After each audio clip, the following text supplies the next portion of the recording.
What's up, everybody? Rob here. So, by the dawn of the 18th century, it was apparent that the pike and shot formation was all but dead. There were some holdouts still using the pike and shot formations, namely France, but the matchlock musket was being replaced by the flintlock and the pike was being replaced by the bayonet. Now, how could this new weapon system be used more efficiently? Well, one of the great innovators of this era was John Churchill, the first Duke of Marlborough, whose reforms revolutionized warfare. How did he do this? Well, I'm glad you asked. You're about to find out. Okay, here we go. So, Churchill, or later on the Duke of Marlborough, the first Duke of Marlborough, was the son of a moderately influential nobleman who, through a series of connections, rose to be one of the most prominent members of the English aristocracy. In spite of a scandal early in his career, possibly for forging an alliance with the deposed James II and possibly restoring him and the Stuart dynasty to the throne, and you can obviously see how some people might not like that, but, that's another story for another day. He was thrown in prison temporarily, but was eventually released. In any event, in 1701, Marlborough was placed in command of the combined English and Dutch armies fighting against the French, and it was here that his new tactics were developed. Now, at this point, the French still utilized the slower loading matchlock muskets and used volley fire by rank. Now, Marlborough deployed in line formations and utilized platoon fire. Now, there's a dedicated video to platoon fire versus rank fire. The link to that is in the description. But basically, the main difference is that instead of rotating the ranks, that is done with rank fire, there is platoon fire, which means that the line of men are divided into separate groups called platoons, or sometimes known as firings, and that they would fire in sequence down the line. And rather than begin the long, complicated process of shifting ranks, they, after firing, immediately begin the long, complicated process of reloading their muskets, and then the next platoon fires, and then the next platoon fires. And by the time the third firing, or the third platoon fires, the first platoon should be ready to go again. So there's a constant rolling barrage down the length of the line. This increased the rate of fire, and also increasing the rate of fire was the fact that flintlocks are much faster to shoot than matchlocks, which meant that the combined English and Dutch armies could easily overpower their French adversaries by sheer firepower. Now, this was possible due to not only this tactic, but also due to extensive drill. Now, more than any other time in history up to this point, an individual soldier was seen as a very small part of a larger whole. They were drilled incessantly on these new tactics, and their officers had much more direct control over them, and individual bravery was de-emphasized. You were simply a small unit as part of this much larger grouping.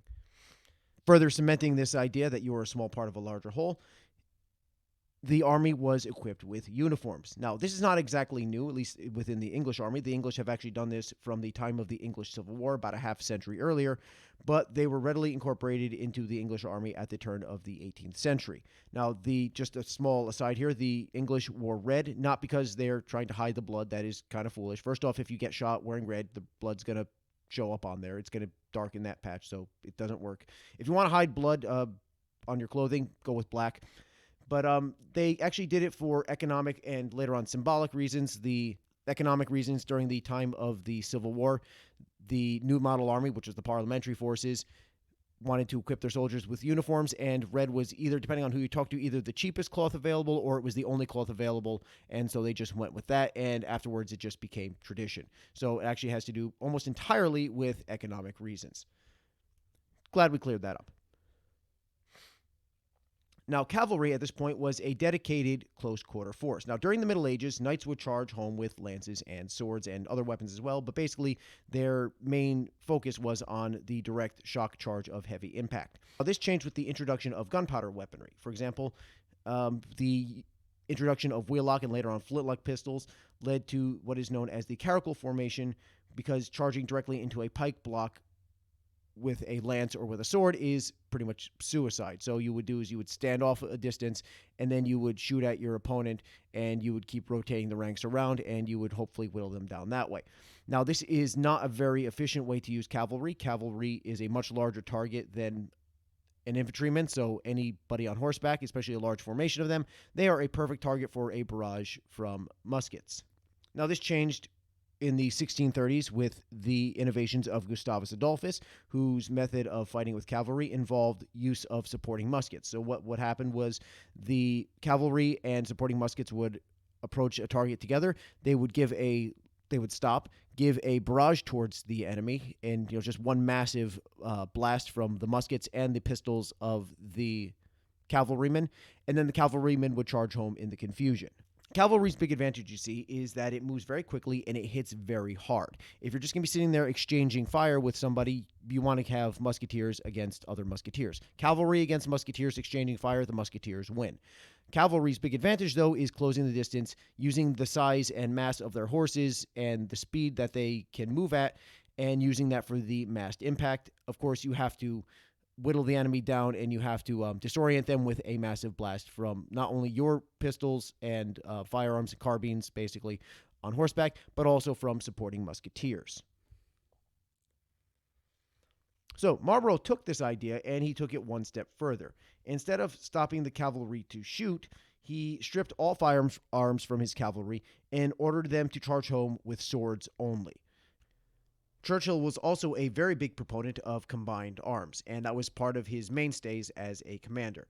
Now, combined arms simply means utilizing different aspects of an army or the different branches of service with conjunction with one another. For example, using infantry along with its supporting cavalry. Now, much like Gustavus Adolphus pioneering back during the 30 Years' War in the 1630s, the infantry would provide the defensive capabilities with their wall of bayonets, as well as the firepower in the form of their muskets and their rolling platoon fire. Now, this was vital since, as I said earlier, the cavalry had no weapons of their own other than their own swords. So basically, if they got into a shooting match with the enemy, they would obviously lose. Therefore, they did rely exclusively on the infantry to provide that fire support for them. So while the infantry was providing the firepower and also a defensive position in the form of their wall of bayonets, the cavalry would hit hard with their heavy impact charges. So they would charge in close with the enemy and fight the disorganized enemy after a barrage of musketry and also artillery as well with close quarter combat. But there was a catch here. Now, Churchill did not want to risk the cavalry being caught unsupported. Again, without firearms, they would be vulnerable if they were caught out in the open alone. So they would always bring infantry support with them to prevent them from being cut off. And in order to facilitate this, they would never charge at a full gallop. Now, the common image of cavalry charging in at full speed, sabers flashing, just the horses sprinting down an open field, that really didn't happen under Churchill. He actually would order his cavalry to advance much slower. The reason is you didn't want to overrun your infantry support like you see here. So instead, the cavalry would advance at a trot, roughly the speed of a jogging man, so they would never actually outrun their supporting infantry. This, of course, the upside to this being you did not run your infantry support, and also you could keep formation much more easily. If you're all going at a relatively slow speed, staying as a solid wall of horseflesh and steel is relatively easy to do. However, of course, the downside to this is that you are moving much slower, and therefore you are not hitting with the same amount of impact. However, honestly, the enemy, by the time you charge, should have been softened enough by the infantry and artillery that this really shouldn't be too much of a problem. So, how effective were Marlborough's tactics? Well, extremely effective. At his greatest victory, the Battle of Blenheim in 1704, Marlborough and Eugene of Savoy defeated a French force, inflicting a 3-to-1 casualty ratio on them. The plan was actually extremely simple. I'm not going to go into every detail of the battle, but basically what happened was there were attacks along the flanks of the French line. The French then sent troops to reinforce the flanks, and then Marlborough launched a well-timed cavalry charge down the middle, supported by infantry, which broke open the center. And they were able to do this it's a very simple tactic. Basically, you fake an attack on the wings, you send a main assault down the center once they weaken it. It's pretty standard stuff here. Nothing really groundbreaking. But the reason why he was so successful is because of these new tactics. The French were still using matchlock muskets, firing by rank, whereas the English were using flintlock muskets, firing by platoon. And the infantry at this point the English infantry were able to simply overwhelm their French counterparts with just sheer firepower.